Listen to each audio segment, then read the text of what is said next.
¿Cómo están? Muy buenas tardes, bienvenidos a una emisión más, como todos los miércoles, al programa La Primera Infancia Primero. Ya estamos listos a partir de esta hora, 4 de la tarde, para comenzar con el programa, porque como de costumbre tenemos siempre un tema importante, interesante para compartir con todos ustedes en familia, por supuesto desde la familia de Salgalú.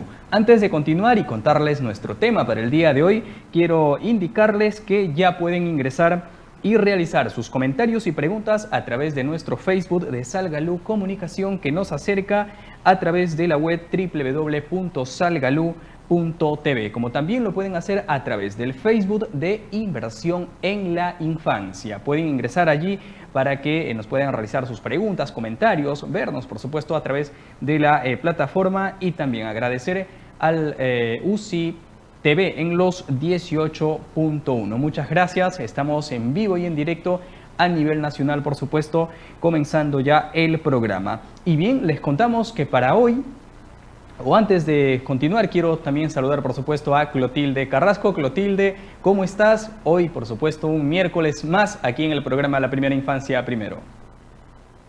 Hola Lázaro y muy buenas tardes a todos. Bienvenidos una vez más a su programa La Primera Infancia Primero. Y realmente nos sentimos muy felices de poder llegar a ustedes y en la medida de lo posible pues responder a todas las inquietudes y las preguntas, los cuestionamientos que continuamente nos hacen. Nosotros de una u otra forma queremos siempre responder. Gracias por estar con nosotros. Contigo, Lázaro. Así es, Clotilde. Y bien, pues hoy les contamos rápidamente que vamos a tener el tema importante para el día de hoy. Vamos a hablar lo que tiene que ver básicamente cómo reconocer los signos de anemia en la infancia. Esto obviamente en el contexto de la pandemia que estamos atravesando. Se hablan que los niveles se incrementarían, ¿no? Básicamente en los niños menores de 3 años, de 5 años. También tiene que ver lógicamente el tema de la desnutrición. De esto y más, por supuesto, vamos a hablar con Magno Santillana. Él es médico pediatra en la Escuela Comunitaria de Salud en Comas y profesor asociado de la Universidad Nacional Mayor de San Marcos. También, Clotilde, vamos a hablar con Janet Pérez García. Ella es nutricionista y también conductora de nutrición en la infancia de la casa, por supuesto, de Salgalú. Con ellos vamos a hablar de este tema importantísimo, repito, cómo o de qué manera aprender a reconocer los signos de anemia en la infancia. También les contamos, Clotilde, ya entramos a nuestro capítulo 14, lo que tiene que ver con el documental El Comienzo de la Vida, que justamente en breve vamos a presentar este documental, siempre con temas, por supuesto, interesantes que se hablan o se muestran en realidad en este documental. Entonces, vámonos rápidamente al corte y regresamos para ya presentar el documental El Comienzo de la Vida y entrar de lleno a nuestro tema para el día de hoy. Breve corte y volvemos.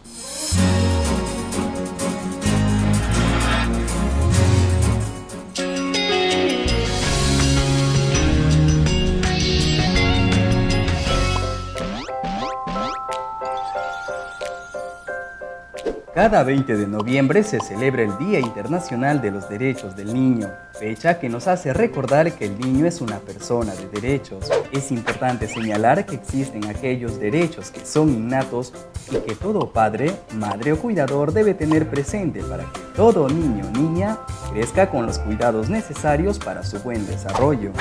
En 1979 se publicó el libro Los Otros Derechos, que son muy importantes para el buen crecimiento de nuestros niños y niñas.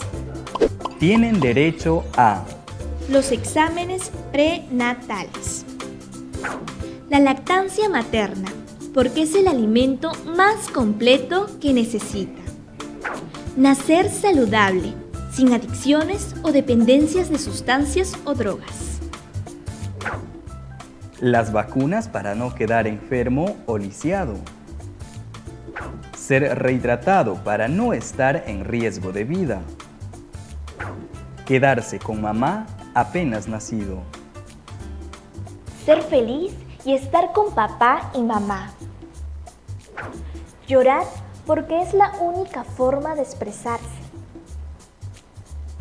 abrazo y cariño tanto físico como emocional, sueño y que se dé con la tranquilidad que necesita. Homenaje al Día del Niño por la empresa de comunicaciones O Globo y UNICEF Brasil 1979.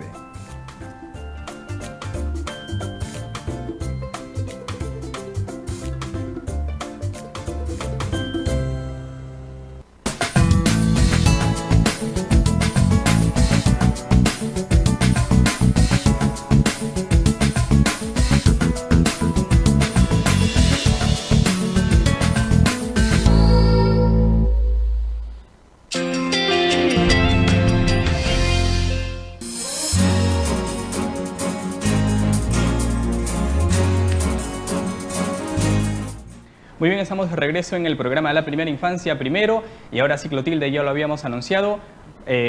Contigo, bueno, para conocer, coméntales a la gente de qué se trata el capítulo 14 del documental El comienzo de la vida, Clotilde.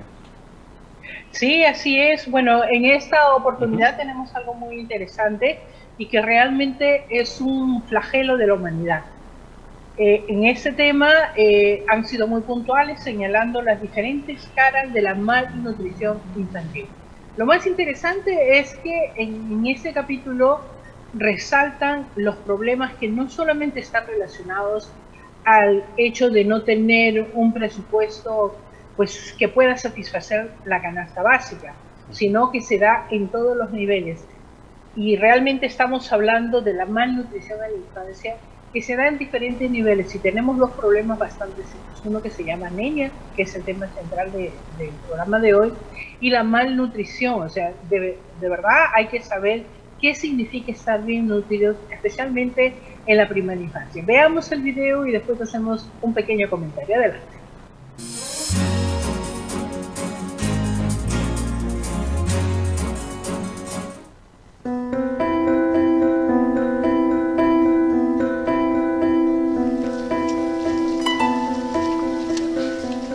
A gente, graças a Deus, não chega a passar fome totalmente, mas a criança só não vive de feijão e arroz, não é verdade? Então é muito complicado nisso, é muita situação que não é fácil. Sinceramente, não é fácil. Nutrition particularly during the 1,000 days between a woman's pregnancy and the child's second birthday, is absolutely critical and foundational to a child's future health and development. A child that is not well nourished, there could be many causes. Most people think of food as a primary cause. They don't have enough food, and that is true in a lot of cases. But it's often also as a result of disease that children lose, especially infants, young babies, lose the nourishment because they get sick. They have bouts of diarrhea, frequent diarrhea, and that causes them to become malnourished. So it's important that there be clean water and sanitation, for example. The malnutrition also comes as a result of poor caregiving practices on the part of the mom, the caregiver. If she's not nurturing the child, that can also contribute to the child not being able to really flourish. A mother who is an undernourished mother is somebody who was an undernourished girl. And an undernourished girl becomes an undernourished woman and a mother and give birth to a low birth weight baby. And the cycle just repeats and repeats. So you will have generations of children who are undernourished. A child who is an undernourished child who is just sitting like this, is not bothered to explore the environment, doesn't want to do things because he doesn't have energy. So the learning gets affected by it. A child who participates, runs around, is active, is learning because all his reflexes make him get information and knowledge from the sensory stimulation. We think that we don't have malnutrition in the United States, but malnutrition exists here in this country, and it's called obesity. Obesity is a form of malnutrition. And in many cases, you have obese children that are also malnourished from a nutrient standpoint. So they're getting a lot of calories, but they're not getting a lot of good nutrients. They're not getting the vitamins and minerals from the food that they eat, because the food that they eat is, unfortunately, garbage. And the worst part of it is not a disease that we don't have a cure for. It can be a problem of poverty, of economic access to good, healthy food, and it is preventable with just a few actions in terms of good nutrition and the right caregiving practices.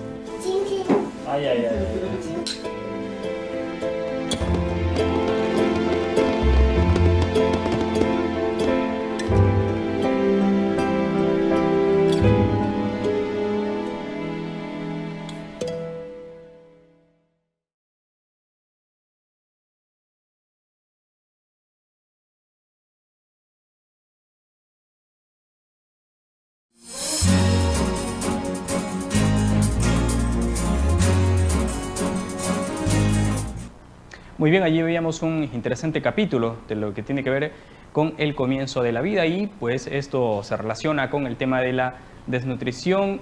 Clotilde, que en el país, por ejemplo, según la encuesta ENDES 2019, se ha situado en 12%, un avance que muchos expertos creen, Clotilde, que con el tema de la pandemia, la desnutrición en niveles o en porcentajes, esto se incrementaría. En realidad es un problema bastante serio porque tenemos diferentes niveles de una mala alimentación y ahí se especifica claramente que a veces no le damos importancia al tipo de alimentación que nuestros niños deben de tener, al ciclo vicioso donde las mamás no necesariamente han sido bien alimentadas cuando pequeñas y continúan este ciclo con sus propios hijos. Es muy importante romper esos ciclos. Además, tenemos otro grave problema relacionado con la mala alimentación, con la desnutrición, que se llama también obesidad, donde nuestros niños comen lo que se acostumbra a llamar comida chatarra y que realmente no les aporta beneficios ni en proteínas, ni en vitaminas y minerales que son tan importantes para el organismo. Realmente hay que empezar a aprender a cocinar en nuestras casas, a darle las alimentaciones importantes que no necesariamente están relacionadas con un poder económico, porque uno se puede alimentar bien con un presupuesto limitado. Se puede hacer muchas cosas importantes y es para eso que nosotros tenemos a nuestra querida Janet en nuestros programas, donde siempre se está dando importantes indicaciones de cómo preparar con bajo costo alimentos importantes, no solamente para nuestros niños, sino para toda la familia. Lázaro, de verdad que este es un tema muy importante y me pareciera que nosotros debemos insistir en saber cómo alimentar a nuestros chicos. Lázaro, contigo. Así que, Clotilde, sin duda un tema muy importantísimo y justamente del tema de la nutrición también, por supuesto, da paso para hablar otro problema que tiene que ver con la anemia, que eso justamente, entrando ya a nuestro tema de fondo, lo vamos a conversar tras un breve, vamos a un breve corte si es, y volvemos ya, Clotilde, para entrar a nuestro tema central. Corte y volvemos.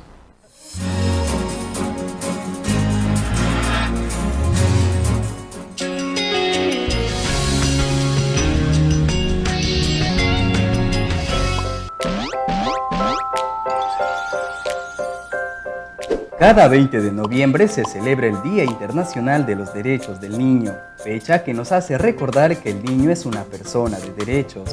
Es importante señalar que existen aquellos derechos que son innatos y que todo padre, madre o cuidador debe tener presente para que todo niño o niña crezca con los cuidados necesarios para su buen desarrollo. En 1979 se publicó el libro Los Otros Derechos, que son muy importantes para el buen crecimiento de nuestros niños y niñas. Tienen derecho a ser protegido en casa y en todo lugar, ser estimulado física, intelectual y emocionalmente, garabatear y pintar para expresar sus angustias, jugar porque su aprendizaje está en esta experiencia, La libertad para conocer y experimentar. La confianza que los papás y la sociedad deben darle. Ser reconocido y tener su identidad. Tener límites para saber hasta dónde puede llegar. que su crecimiento y responsabilidad sean acorde a su edad. La fantasía para soñar, crear o recrear ilusiones. Amigo imaginario para no sentirse solo. Homenaje al Día del Niño por la empresa de comunicaciones O Globo y UNICEF, Brasil, 1979.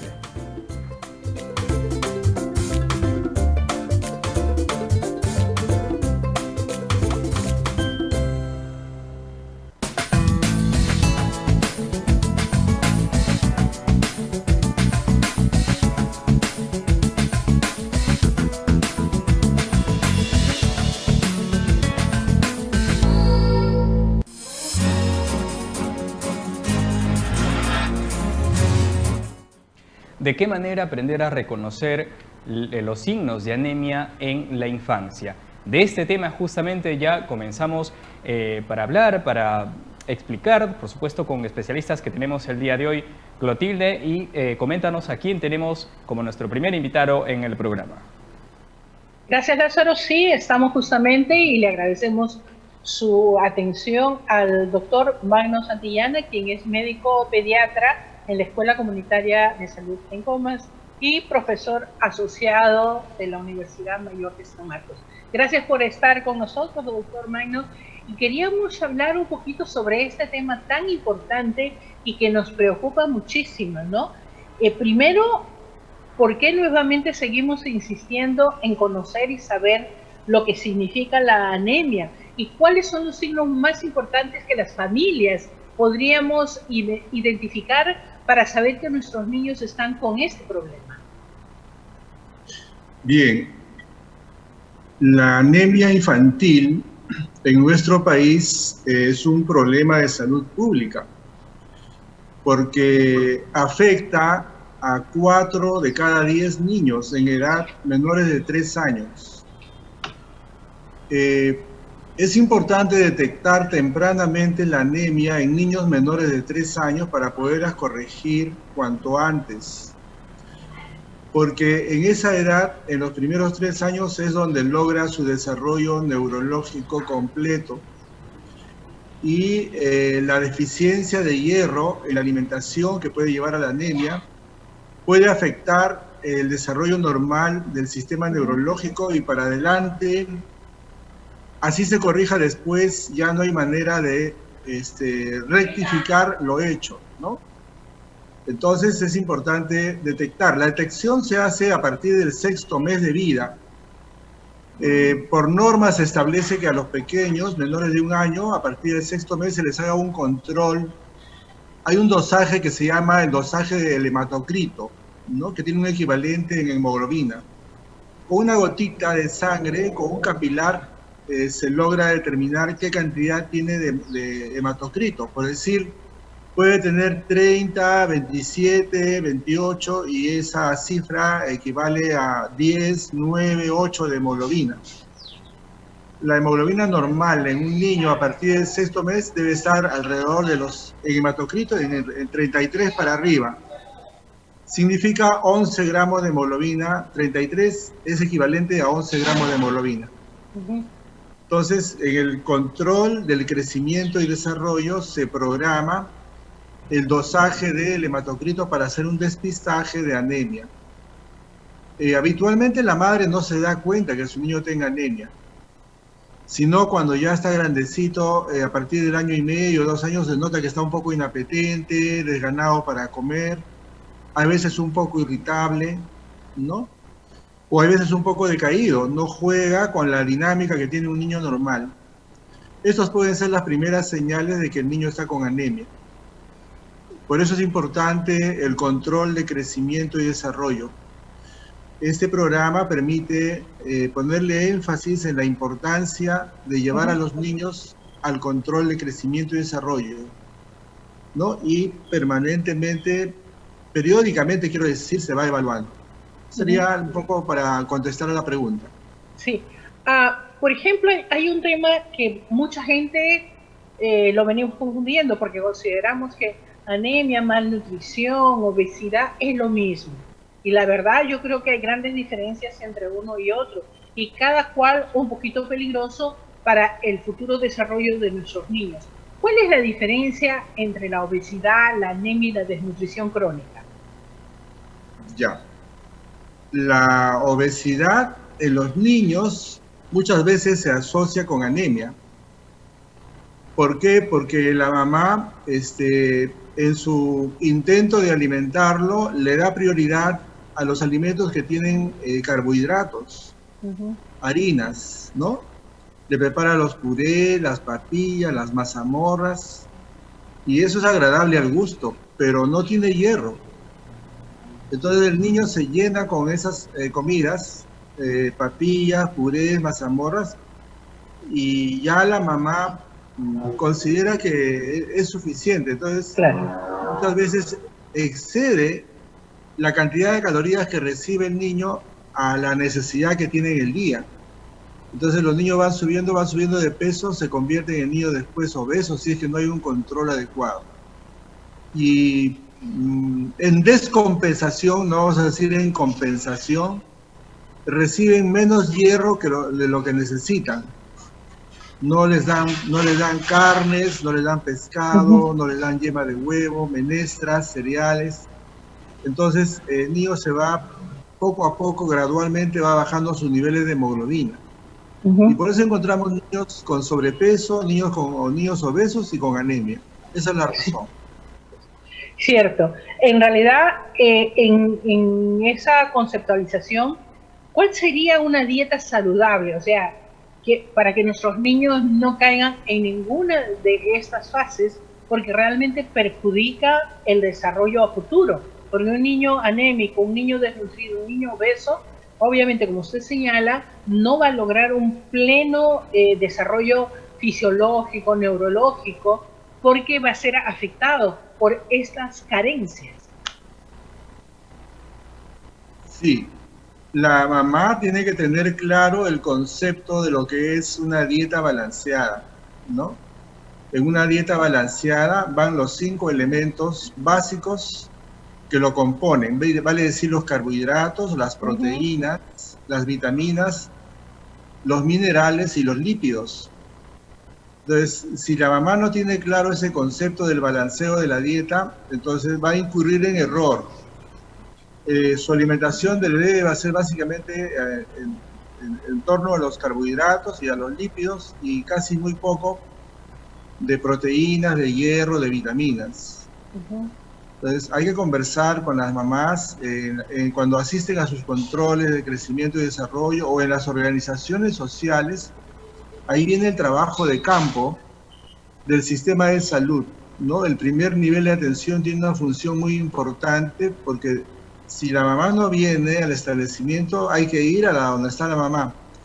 Y la mamá generalmente está en sus quehaceres de la casa, pero también participa en organizaciones tipo comedores, ollas comunes ahora, vasos de leche. Entonces, ahí es donde va el personal de salud y conversa, ¿no? Y explica. Entonces, ahí se hace talleres para poder explicar estos conceptos de alimentación balanceada, ¿no? Caso contrario, va a ser difícil para el grado de instrucción que tienen las madres, generalmente en las zonas altoandinas, en las zonas amazónicas, no tienen forma de tomar conocimiento de este concepto. Porque la escolaridad que tienen no les ha permitido, y en los programas de educación tampoco no se le pone mucho énfasis en el tema de la alimentación, la nutrición. Ahí hay que trabajar de la mano con el sector de educación. El sector salud y el sector educación tienen que ir de la mano, tienen que trabajar en alianza, porque hay mucho que hacer, ¿no? Sí, es verdad. En realidad usted acaba de mencionar algo muy importante y yo creo que es una responsabilidad de todos, incluyendo al Estado, de poder hacer campañas para poder incentivar, motivar la buena alimentación. Y dentro de esto también tenemos esta complejidad que a veces nos confunde la cabeza, porque a nosotros siempre estamos insistiendo en que el bebé debe lactar en forma exclusiva hasta los 6 meses. Y las mamás muchas mamás peruanas tienen conciencia de que la lactancia materna, por lo menos en mínimo 6 meses, debería ser exclusiva. Pero se ha descubierto en diferentes investigaciones, y usted lo conoce, doctor, que llegado al 6º mes, la curva descendente de la nutrición del bebé baja terriblemente. Y es justamente por una de las razones que usted señala. ¿Cómo podemos iniciar una alimentación saludable justamente para evitar que nuestros niños caigan en la mala nutrición? Ya, la mamá es clave, o la persona que cuida al niño. La mamá generalmente lo es, pero a veces no está la mamá.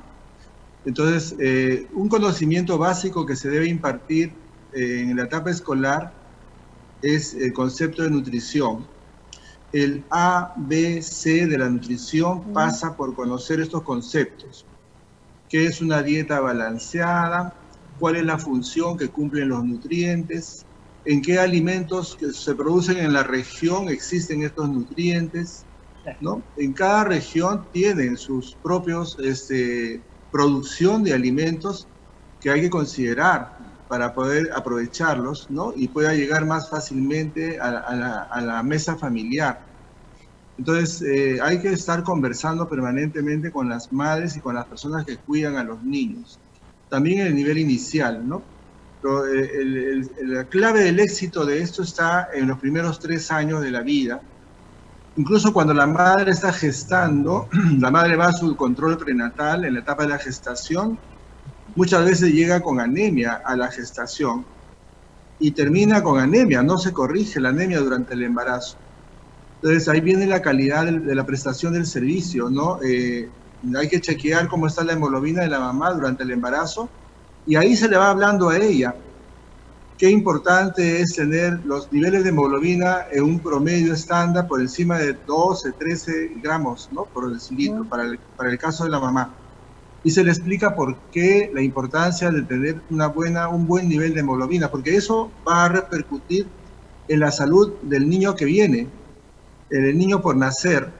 Entonces, hasta ahí la mamá recibe una información durante el control prenatal, tiene 4 o 6 meses para recibir orientación, ¿no? Aprender, preguntar, saber de lo que es la nutrición, los platos que se preparan. Entonces, cuando ya se prepara y cuando nace su niño, ya sabe ella cómo debe alimentar a su niño, ¿no? En realidad eso es muy importante, pero hay un tema que también es bastante preocupante actualmente y en esos tiempos. Lógicamente existe toda una corriente que es importante, hay que darle su mérito sobre las mamás que son vegetarianas y quieren que su familia también siga esta corriente. Pero también hay diferentes estudios relacionados a que si no se lleva un sano control, si no se sabe medir los diferentes alimentos, las proporciones de alimentos que se le va a dar, puede hacer un daño gravísimo en nuestros niños en procesos de desarrollo. ¿Qué tipo de recomendación les daríamos a las mamás que quieren ser vegetarianas, pero que tienen que tener conciencia de que nuestros niños necesitan un tipo de alimentos minerales, proteicos, para que puedan desarrollarse bien? Sí, habría que ver si la madre que tiene ese hábito de alimentación vegetariana tiene sus niveles de hemoglobina que corresponden. Si eso fuera así, si tiene 12, 13, 14 gramos de hemoglobina con la dieta vegetariana, querría decir que los alimentos que consume ella con ese hábito de dieta vegetariana sí tienen la cantidad de hierro suficiente, ¿no? Y la mamá los aprovecha, los absorbe y los tiene. Pero en el caso del hierro de origen animal, que por régimen de vegetariano no lo consumen, los niños habría que también saber que la alimentación que tiene la madre también lo puede adoptar y comprobar mediante los chequeos mensuales si esa hemoglobina va subiendo o no, ¿no? Un factor que hay que considerar para que la hemoglobina pueda ir subiendo, aparte del régimen de alimentación, es que el niño esté desparasitado. Se ha logrado evidenciar de que en este programa que se ha dado a nivel nacional, programa social, para poder alimentar bien a los niños, no se han alcanzado los niveles de recuperación de la hemoglobina que se hubiera esperado, pero se debe a que no los han desparasitado previo. A los niños hay que desparasitarlos porque la parasitosis también está asociada a la anemia. Si los niños que tienen 1 año, año y medio, comienzan a caminar, toman contacto con el suelo, se llevan la manito a la boca, y por ese mecanismo se están infectando permanentemente, ¿no?, de huevos, de parásitos, y adentro, en su aparato digestivo se desarrollan y eso afecta la absorción del hierro, ¿no?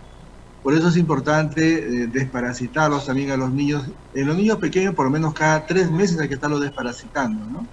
¿Hasta qué edad, doctor? En los primeros 3 años, hasta que ingresan a la etapa escolar, incluso pasando el inicial, debe ser al año por lo menos 3 veces la desparasitación. 3 veces, cada 4 meses hay que desparasitarlos. Cuando ingresan al primer grado, ya adquirieron el hábito de lavarse las manos, ¿no es cierto? En los primeros años aprenden a lavarse las manos, ya no es tan frecuente, entonces hay que desparasitarlos por lo menos 2 veces al año en la edad escolar, en primaria, cada 6 meses, ¿no? Cuando llegan a la etapa ya de secundaria, son más desarrollados, ya han fijado el concepto de higiene y todo. Bueno, 1 vez al año por lo menos los chicos en edad escolar, ¿no? Pero los niños pequeños, que estamos hablando, los menores de 5 años, al año por lo menos 4 veces, cada 3 meses hay que desparasitarlos. Hay otro problema que también tenemos en muchas mamás, que lógicamente este exceso de celo, de preocupación, de que mi niño esté desnutrido, que esté anémico, se atreven sin consulta médica a empezar a darles cierto tipo de vitaminas que de repente el niño no lo necesita y que quizás sean otras cosas las que necesita. ¿Qué daños fisiológicos le podría causar el exceso de vitaminas o es simplemente que se descarta por vía natural? Bueno, no hemos tenido experiencia de casos así donde haya habido una intoxicación por exceso de vitaminas, ¿no? Las vitaminas liposolubles, tipo vitamina A, vitamina D, vitamina E, se pueden guardar, se pueden almacenar en el hígado. Y cuando se exceden el consumo, hay un momento que pueden intoxicar, pueden hacer daño. Pero no he tenido particularmente experiencia de casos así, ¿no? Cierto que las madres cuando vienen a consulta se preocupan de que se les recete vitaminas. Y se les puede dar un suplemento de vitaminas, pero mientras aprenden a comer, o sea, entre los 6 meses y el año de edad, incluso un poco antes, se les puede suplementar con hierro y con vitaminas.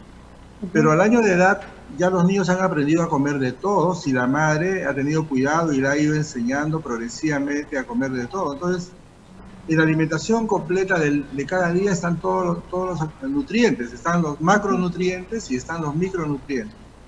Por ejemplo, en esta época, si le damos mango, que es una fruta de la estación acá en la costa, el mango tiene vitamina A, vitamina C en forma natural, no necesita darle al niño vitaminas en forma extra, ¿no? A no ser que sea un niño con desnutrición, que esté saliendo de una enfermedad crónica de repente, puede ser. Pero en forma normal no es necesario. ¿Por qué? Porque está consumiendo diariamente frutas que tienen vitaminas. La papaya tiene vitamina A, vitamina C, ¿no? El maracuyá, que es una fruta, la sandía tiene más vitamina A. Entonces aquí entramos en el terreno de conocer cuál es el valor nutritivo que tienen los alimentos. También es un elemento básico de nutrición. Toda mamá debe saber cuando va al mercado qué alimentos puede comprar en base a este conocimiento, ¿no? De que las frutas tienen vitaminas, pero no todas las frutas. Las verduras tienen vitaminas y minerales, pero bueno, la mayor parte de las verduras, ¿no? Entonces, entre las frutas puede ser selectiva. Por ejemplo, comprar uvas o plátano no le va a significar de mucho bien al niño porque no son muy ricos en vitaminas, son agradables al gusto. Cierto. ¿No? Tienen dulce, pero nutritivamente no tienen mucho. Estoy poniendo 2 ejemplos de frutas, los plátanos, las uvas en esta época. Pero fuera de ellos, la mayor parte de las frutas sí tiene, la piña, tiene la fresa, tiene vitamina C, ¿no? Vitamina C, la piña y la fresa. Entre las verduras, la zanahoria, pues es la campeona de vitamina A, es la que más vitamina A tiene. No debe faltar zanahoria entre las ensaladas, zanahoria cocida. Y todo lo que sea hoja verde, ¿no es cierto? Todo lo que sea hoja verde. Hay otro tema que también es preocupante y que muchas mamás dicen, no, yo no le doy pescado a mi niño porque me han dicho que antes del año o antes del año y medio, 2 años, no deben comer y se vuelven alérgicos. Siendo que el pescado es un alimento muy rico, justamente para combatir la anemia y la desnutrición. ¿Es un mito esto de no darles antes de tiempo o realmente hay un sustento científico que se especifique que los niños no deben comer pescado antes del año? Sí, podríamos considerar que es un conocimiento que no tiene sustento científico. Entre los 6 meses y el año de edad, el periodo de la alimentación complementaria, donde los niños aprenden a comer poco a poco de todo, sí se les recomienda a las mamás que no les den alimentos que sean ácidos, por ejemplo, o alimentos que tengan grasas de origen animal, porque sí pueden ser alergizantes. Pueden ser alergizantes los ácidos como la naranja, la mandarina, el limón, ¿no? Si se le da a los niños en esta etapa. Pero una vez que ya superaron el año de edad, ya no hay ningún problema. Cierto. El pescado es el alimento más sano que puede haber, no tiene grasas, salvo que le frían el pescado, ¿no? El pescado al vapor no tiene grasas, ¿no? Dependiendo de la preparación, ¿verdad? Sí, y no es alergizante, la carne del pescado no es alergizante. Doctor, yo le agradezco muchísimo por haber estado con nosotros, sobre todo porque nos ha especificado no solamente lo que es la anemia, la mala nutrición, sino alimentos importantes que podemos ir al mercado y comprarlos a bajos costos, porque hay que aprovechar la estación que nosotros tenemos y nuestro país es muy rico en este tipo de productos. Muchísimas gracias por haber estado con nosotros, doctor. A ustedes las gracias por darme esta oportunidad de poder conversar y de poder sacar los conocimientos. Los tenemos que estar permanentemente compartiendo, socializando, divulgando, porque es la única manera. Ahorita estamos en los tiempos de la gripe COVID y hay que darle duro con el tema de nutrientes para fortalecer el sistema inmunológico. Y justamente es esto, las proteínas, las vitaminas y los minerales, y que muchas veces la población desconoce o se olvida. ¿Ya? Muchas gracias a ustedes por la oportunidad. Gracias, doctor, por haber estado con nosotros. Bueno, y nosotros nos vamos a un pequeño corte y continuamos con el programa. Adelante.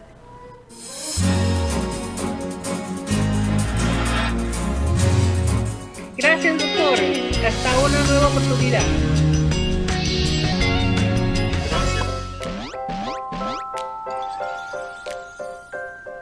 Cada 20 de noviembre se celebra el Día Internacional de los Derechos del Niño, fecha que nos hace recordar que el niño es una persona de derechos. Es importante señalar que existen aquellos derechos que son innatos y que todo padre, madre o cuidador debe tener presente para que todo niño o niña crezca con los cuidados necesarios para su buen desarrollo. En 1979 se publicó el libro Los Otros Derechos, que son muy importantes para el buen crecimiento de nuestros niños y niñas. Tienen derecho a los exámenes prenatales, la lactancia materna, porque es el alimento más completo que necesita, nacer saludable, sin adicciones o dependencias de sustancias o drogas, las vacunas para no quedar enfermo o lisiado, ser rehidratado para no estar en riesgo de vida, quedarse con mamá apenas nacido, ser feliz y estar con papá y mamá, llorar porque es la única forma de expresarse, abrazo y cariño tanto físico como emocional, sueño y que se dé con la tranquilidad que necesita. Homenaje al Día del Niño por la empresa de comunicaciones O Globo y UNICEF, Brasil, 1979.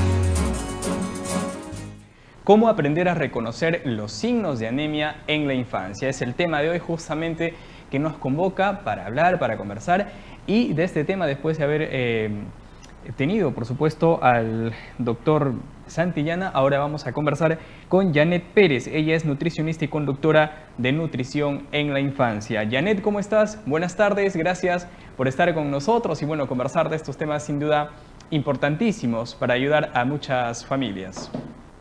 Hola Lázaro, gracias por la entrevista y sí, como bien mencionas, es un tema, un pilar muy importante en la mejora de la salud, sobre todo pues, de los niños, en esta situación que estamos haciendo frente al coronavirus, ¿no? Mientras más factores podamos controlar, mucho mejor va a ser el resultado de estas estrategias.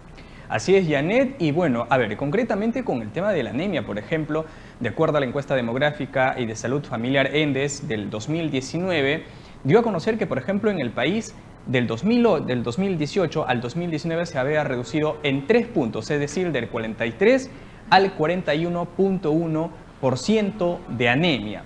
Pero ahora, Janet, el problema con la llegada de la pandemia, lamentablemente, como muchos expertos creen que la situación, el porcentaje de anemia en realidad se incrementaría hasta 48% o por lo menos pasaría los 4 puntos, es decir, hubiese de alguna forma un retroceso. Entonces la pregunta, Janet, es ¿qué hacer desde las familias o de qué manera se podría alimentar, por ejemplo, a los niños para evitar caer en cuadros de anemia, Janet? Sí, es cierto lo que comentas y las cifras son alarmantes, penosas. Es un retroceso tremendo que tenemos ahora con respecto a la cantidad de niños que están teniendo anemia y de hecho no solamente es el nombre, sino las consecuencias que se puede tener si es que esta no se mejora o si es que no hay una gestión de mejora en el control de la anemia en los niños, sobre todo en la primera infancia, que ya es muy estudiado las consecuencias posteriores, tanto para la salud como para la economía del país. Y esto, si nosotros analizamos bien y empezamos a decidir a enumerar cuáles son las causas primarias de la anemia, y vamos a caer en razón que es la seguridad alimentaria. Seguridad alimentaria teniendo en cuenta el acceso, la accesibilidad a estos alimentos fuente de hierro. Y la segunda causa viene a ser la información que tenemos con respecto a los alimentos fuente de este mineral para poder hacer frente pues a la anemia, ¿no? En ese sentido, sin tener en consideración netamente a la seguridad alimentaria que también repercute en la nutrición, pero ahora donde vamos a hablar un poco sobre la información, en qué tipo de alimentos podemos encontrar estos, vamos a ver la lista en cabeza por la sangrecita, que es un alimento económico, alcanzable y también riquísimo en hierro. De hecho, en un orden jerárquico, los alimentos fuente de hierro tenemos la sangrecita, el bofe, el hígado, de ahí viene el pescado, la carne de res y el resto de cárnicos, y al final viene el aporte de hierro, NOEM o de bajo valor biológico, que vienen a ser la fuente vegetal, ¿no? Pero si nosotros queremos tratar y prevenir la anemia, deberíamos enfocarnos en este grupo, en este primer grupo que te comento, junto con otras estrategias más que seguro iremos conversando. Sin duda importante, Janet, lo que nos acabas de mencionar. En este caso, justamente señalas que la sangrecita es uno de los alimentos, vamos a decirlo, más influyentes justamente para combatir la anemia. Pero hay un tema aquí, Janet, y justamente muchas madres, por ejemplo, comentan, dicen que de alguna forma sus hijos, por ejemplo, como que tienen ese, vamos a decir, entre comillas, resentimiento al tema de la sangrecita, no lo pueden consumir, que digamos, quizás no tiene un sabor o apetitorio para ellos.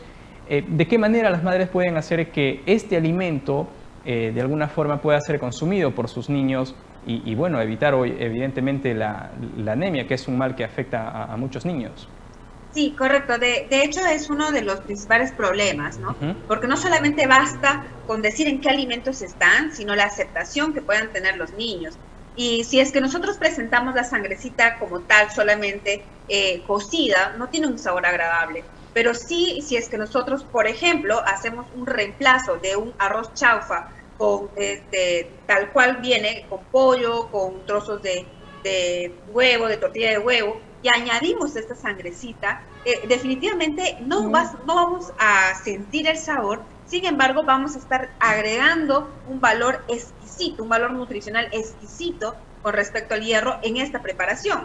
Hay otras preparaciones también como la mazamorra de sangrecita. Se puede hacer esta mazamorra como agregando una fruta. Por ejemplo, la vez pasada hicimos una receta justamente de la mazamorra con sangrecita y añadíamos durazno, el chuño obviamente que lleva para la preparación, muy fácil de preparar y era muy agradable. Otras preparaciones ya un poquito más elaboradas en postres como trufa, por ejemplo, y demás, pero si apuntamos a una preparación clásica, rápida y de fácil entendimiento, podríamos utilizarla en nuestros guisos convencionales, inclusive en el arroz mismo, porque el arroz no falta en la olla familiar del peruano. Podríamos añadir y así mezclar de esta forma y darle a los niños, así lo van aceptando. Inclusive en una tortilla de huevo también podríamos añadir e ir disimulando o reduciendo ese sabor fuerte propio de la sangrecita.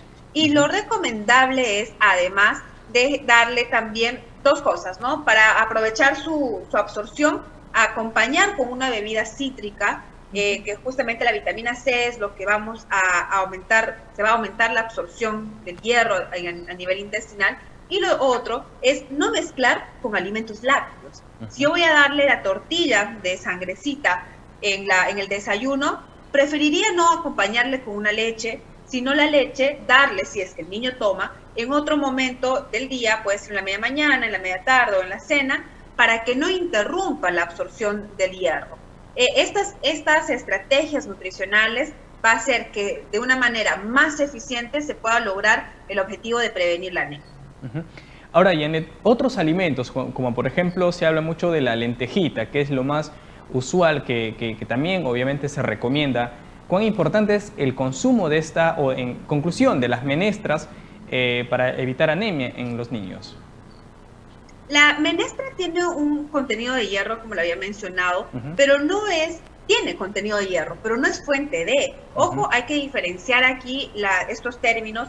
Fuente de algún mineral o de alguna vitamina tendría que representar por lo menos un aporte del 30% del hierro que mi cuerpo necesita en un día. Las menestras no llegan a ese aporte precisamente porque su digestibilidad o su nivel o su porcentaje de absorción es debajo del 50%.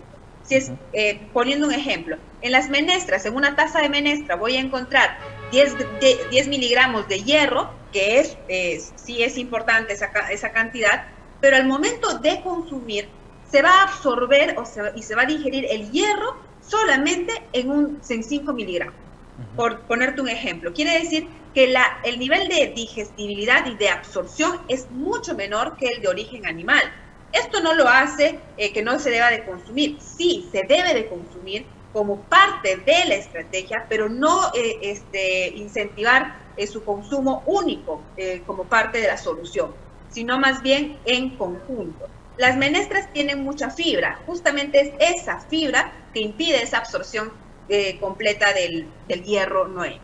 Pero si es que quisiéramos igual establecer otras opciones conjuntas con las menestras, sería incluir vegetales con cítricos, limón o refrescos también cítricos como maracuyá, naranja o simplemente limonada. Ahora, Janet, evidentemente hay que entender también, hay que hacer una lectura en el contexto en que nos encontramos. Muchas familias, por ejemplo, si obviamente en las zonas, vamos a decirlo, urbanas, no tienen un tipo de alimentación, en las zonas rurales es otro tipo de alimentación. Entonces, en las zonas rurales concretamente, donde se ha de alguna forma demostrado que hay un gran porcentaje de niños que tienen anemia, pero allí muchos, por ejemplo, crían animales y se habla del tema, por ejemplo, se habla del tema de los pollos, de los cerdos. ¿Cuánto esto, de alguna forma, las familias tendrían que entender, saber, para que comiencen a dar de alimentar a sus niños, Janet? El consumo de alimentos de origen animal tiene una cantidad importante de hierro, como te había mencionado. Si vamos a considerar estos animales de corral, como el cuy, como el cerdo, por ejemplo, que tienen un aporte de hierro, mucho más que solamente alimentos de origen vegetal, sería parte de una solución como prevención de la anemia. Entonces, inculcar al consumo de alimentos proteicos, alimentos de fuente animal, para que reduzca el riesgo de tener anemia. Y por otro lado, también es evaluar esa cultura. Y te cuento aquí rápidamente una experiencia. Cuando nosotros hacíamos comunitario en zonas rurales de Huaraz, se veía que inclusive no solamente llegaban los suplementos nutricionales, y esos suplementos se utilizaban para pintar las canchas porque no sabían cómo consumir. Entonces nos damos cuenta que es la falta de información que hace que no utilicen esta ayuda del gobierno para que puedan realizar. Entonces no solamente basta con decir que tienes que comer tal cosa, sino ver la realidad. Y otra de la realidad era que el cárnico, el alimento proteico, en este caso, por ejemplo, el cuy, el cerdo, el pollo, se prefería dar a la cabeza de familia, que generalmente era el padre, y a los niños solamente se les daba lo que, si es que sobraba, y solamente la parte de carbohidratos, arroz, papa, porque tenían o tienen esta fuerte, está muy arraigado, esta cultura, a la cabeza de familia es que así es. Así es, Janet, sin duda muy importante lo que nos vienes comentando, la recomendación, por supuesto, y lo que justamente nos comentas, el tema de la sangrecita es cuán importante, por supuesto, para ayudar y combatir la anemia en muchos niños y en muchas familias. Janet, muchas gracias de verdad por tu tiempo, por el espacio de habernos compartido parte de tus recomendaciones para muchas familias en realidad, ¿no? Cómo se caracteriza este programa, por supuesto, para ayudar a diferentes hogares y sobre todo entendiendo sobre todo la situación. Muchas gracias, Janet. Gracias a ti, Lázaro, por esta oportunidad de conversar contigo y que las personas que nos estén escuchando vayamos sembrando esta semilla de conocimiento y poner las manos en acción, sobre todo pues en brindar información y accesibilidad a estos alimentos que se pueden o que nos podrían ayudar a reducir estas cifras alarmantes que está haciendo frente al país. Gracias, Lázaro, por la entrevista. Gracias, Janet. Entonces, bueno, Janet Pérez García, ella es nutricionista y conductora de nutrición en la infancia, que nos ha dado estas recomendaciones, ¿no? Cuán importante, por supuesto, para ayudar a muchas familias y combatir la anemia en estos tiempos, sobre todo de crisis. Clotilde, bueno, ya prácticamente llegando a la parte final del programa, a ver si estás ahí.